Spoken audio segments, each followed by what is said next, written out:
அனைவருக்கும் வணக்கம். இன்றைக்கு ஏப்ரல் 1ஆம் தேதி. இன்றைய நாள் ஆரம்பிக்கப்பட்டதிலிருந்து பல சுவாரஸ்யமான செய்திகளையும் அதே போல மக்களுக்கு பல நன்மை தரக்கூடிய செய்திகளையும் பார்க்கக்கூடியதாக இருக்குது.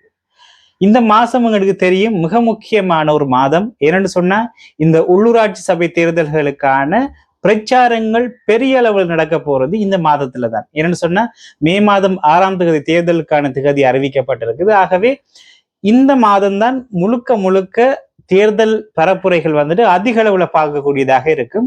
அதே போல சித்திரை புத்தாண்டு வருகின்றது, அதே போல மே தினம் வருகின்றன்னு சொல்லி இதை மையப்படுத்தித்தான் இந்த தேர்தல் பிரச்சாரங்கள் சூடு பிடிக்க ஆரம்பிக்கும். எனவே இந்த மாதம் முட்டாள்கள் தினத்தோடு ஆரம்பிக்கப்பட்டாலும் மக்கள்கள் முட்டாளாகாம சிறந்த தலைவர்களை தெரிவு செய்து கொள்ளுங்க அப்படின்ற ஒரு கருத்தையும் சொல்லிட்டு வீடியோக்குள்ள போகலாம். இன்றைக்கு மக்களுக்கு நன்மை தரக்கூடிய மாதிரியான ஒரு செய்தியை பார்க்கக்கூடியதாக இருந்தது. அது என்னன்னு சொன்னா, பெட்ரோலினுடைய விலை சடுதியாக குறைஞ்சிருக்குது. சடுதியாகன்றதை விட 10 ரூபாயால குறைஞ்சிருக்குது. இதை வந்துட்டு இலங்கை பெட்ரோலிய கூட்டுத்தாபனம் அறிவிச்சிருக்கிறாங்க.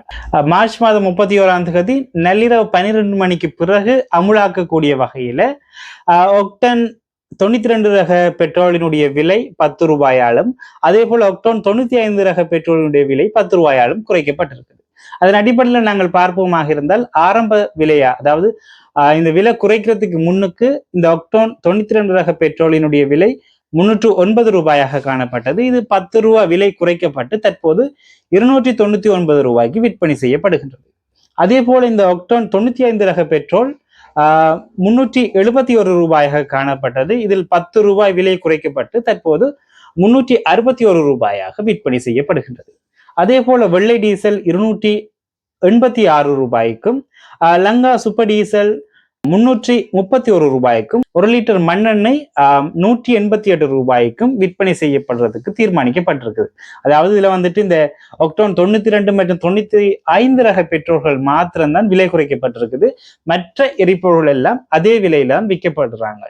இது வந்துட்டு இலங்கை பெட்ரோலிய கூட்டுத்தாபனத்தால தீர்மானிக்கப்பட்டிருந்தாலும் ஐஓசி அதே போல சினோபக் பெட்ரோலிய கூட்டுத்தாபனங்கள், அதாவது பெட்ரோலிய நிறுவனங்களும் இதே நடைமுறை, அதாவது இதே 10 ரூபாய் விலை குறைந்த விலையில தான் விற்கிறாங்க அப்படின்ற ஒரு மகிழ்ச்சியான செய்தியையும் இன்றைக்கு பார்க்கக்கூடியதாக இருந்தது.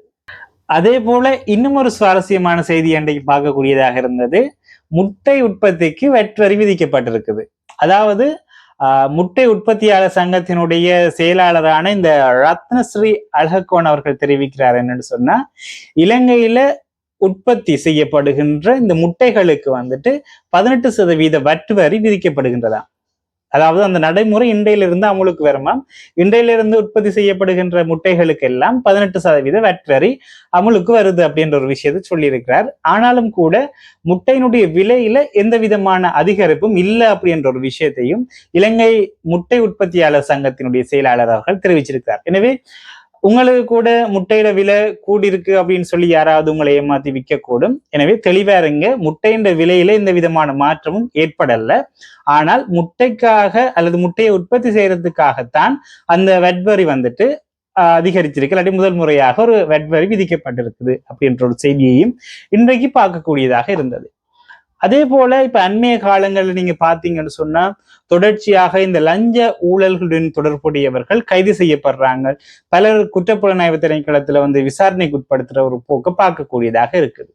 அதன் அடிப்படையில் இந்த சட்டவிரோதமாக சொத்து சேகரித்து வச்சிருக்கிறார்கள் அல்லது சட்டவிரோதமாக சேர்க்கப்பட்டு இந்த சொத்துக்களை அரச உடைமையாக்குறதுக்கான ஒரு சட்ட மூலத்தை ஜனாதிபதி அவர்கள் எதிர்வருகின்ற 8ஆம் தேதி பாராளுமன்றத்தில் சமர்ப்பிக்க இருக்கிறார்.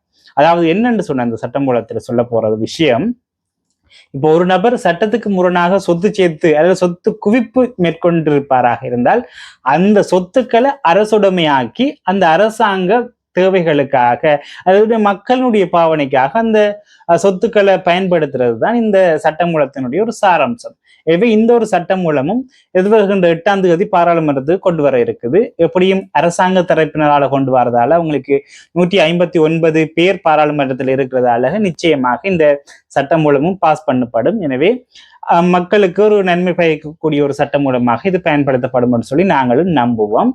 அதே போல எங்களுக்கு தெரியும், அண்மையில முன்னாள் ராஜாங்க அமைச்சரான சதாசிவம் வியாழேந்திரன் அவர்கள் லஞ்ச ஊழல் குற்றச்சாட்டு இந்த திணைக்களத்தாளர் இந்த ஆணைக்குழுவால கைது செய்யப்பட்டிருந்தார்.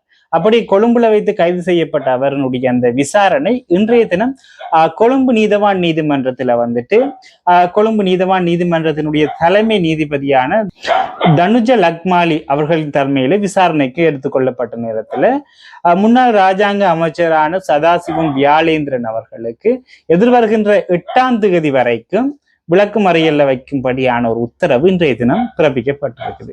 இதுவும் இன்றைய தினத்துல நடைபெற்ற மிக முக்கியமான ஒரு செய்தியாக பார்க்கப்படுகின்றது. எனவே இந்த காணொளி குறித்து நீங்க என்ன நினைக்கிறீங்க? இந்த தொடர்ச்சியான கைதுகள் அல்லாட்டி இந்த சட்டவிரோதமான சொத்து குவிப்பு தொடர்பான இந்த சட்டமூலங்கள் பற்றி நீங்க என்ன நினைக்கிறீங்கன்றதெல்லாம் மறக்காம கருத்து பகுதியில தெரிவிங்க.